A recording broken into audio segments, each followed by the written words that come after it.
Ever since the Rian Johnson Trilogy was announced in November 2017, the Star Wars community has yearned to know what exactly he'll bring to the galaxy far, far away. Now, thanks to an inside source at Lucasfilm, I'm happy to share some leaked details about the soon-to-be confirmed Boba Fett Trilogy by Rian Johnson.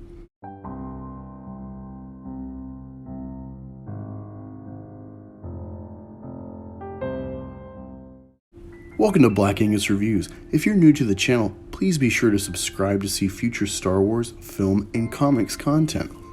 Since the release of Rian Johnson's The Last Jedi, Star Wars fandom has been exposed to the dark underbelly of a minor but largely vocal and toxic fanbase who have been adamant that Johnson's trilogy isn't happening. I'm here to finally put those rumors to rest, thanks to a source I've been in contact with, who works in the concept and development department of Lucasfilm. For those who still believe the trilogy he's slated to write and direct the first installment of isn't happening, I must note how odd it is that newer hires like Colin Trevorrow, Lord and Miller, Benioff and Weiss, and Josh Trank were all publicly announced as fired, as well as Leslie Headland and Taika Waititi being announced for future projects, but Lucasfilm has neglected to shed any light on Johnson's trilogy. This is because he's been a major part of development for The Mandalorian Season 2 and 3 behind the scenes. This isn't uncommon for Lucasfilm personnel to have an uncredited role in development, as The Art of the Rise of Skywalker recently revealed Dave Filoni's involvement with that production.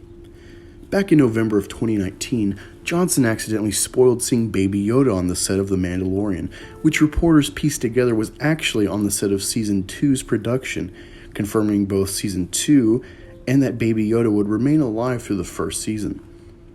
With Season 3 being confirmed, we've learned of the casting of Rosario Dawson as Ahsoka Tano and Temuera Morrison as Boba Fett and potentially remaining clones. This is where Rian Johnson's trilogy comes into play. Just as Taika Waititi was given The Mandalorian Season 1 closer as a test for a potential feature film, Johnson, as per my source, will be given a trilogy of episodes to finish Season 3. According to my source, there's concept art of Boba Fett retracing the steps of his father Jango Fett, finding clues for his quest with the help of the Mandalorian, visiting the cloning facilities of Kamino, Concord Dawn, home of Jango, and even Sereno, homeworld of Count Dooku. Also, a slightly older Baby Yoda accompanies them, akin to adolescent Groot in Guardians of the Galaxy, but nothing is currently known concerning his story or the Easter eggs tying Dr. Pershing from The Mandalorian and the cloning facilities of Kamino. Perhaps Lucasfilm hopes to shed light on what the Emperor was doing in between his apparent death in Return of the Jedi and his return on film in The Rise of Skywalker. It seems that Disney, while cautious with unveiling Johnson's work after the volatile fan reaction to The Last Jedi, want to go forward and use this 3-episode arc as a test for Johnson to direct a Boba Fett film that could become a full trilogy produced with longtime collaborator Ron Bergman and rumored Boba Fett director James Mangold.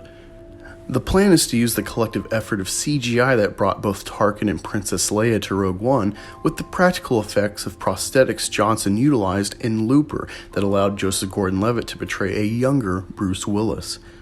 With these tools at their disposal, they hope to have both Temuera Morrison and a younger actor portray an original trilogy-era Boba Fett and bring a story from the Sarlacc pit escape up to the current events of Season 2 of The Mandalorian and beyond, filling in the gap between Episodes 6 and 7. This will work in tandem with outside material like comics and books, including the Star Wars Bounty Hunters line, where they'll begin laying groundwork for this effort, akin to how Lucasfilm began to set up events in the Journey to the Force Awakens line of products that prepared us for The Force Awakens. The source went on to add that Rian Johnson is a featured guest for the main panel at Star Wars Celebration 2020 in Anaheim, California, where they'll begin to disclose their plans to the public. So with all that said, I'm very excited we can put the debate to rest. Rian Johnson's trilogy will in fact happen, if not in a roundabout way, and Star Wars will be the better for it. As we saw with The Last Jedi, Johnson isn't afraid to take the franchise in a bold new direction and challenge the audience to grow with it. Be sure to drop a comment below and let's talk about what you want to see in Rian Johnson's take on The Mandalorian and his Boba Fett trilogy. I'll talk to you guys next time.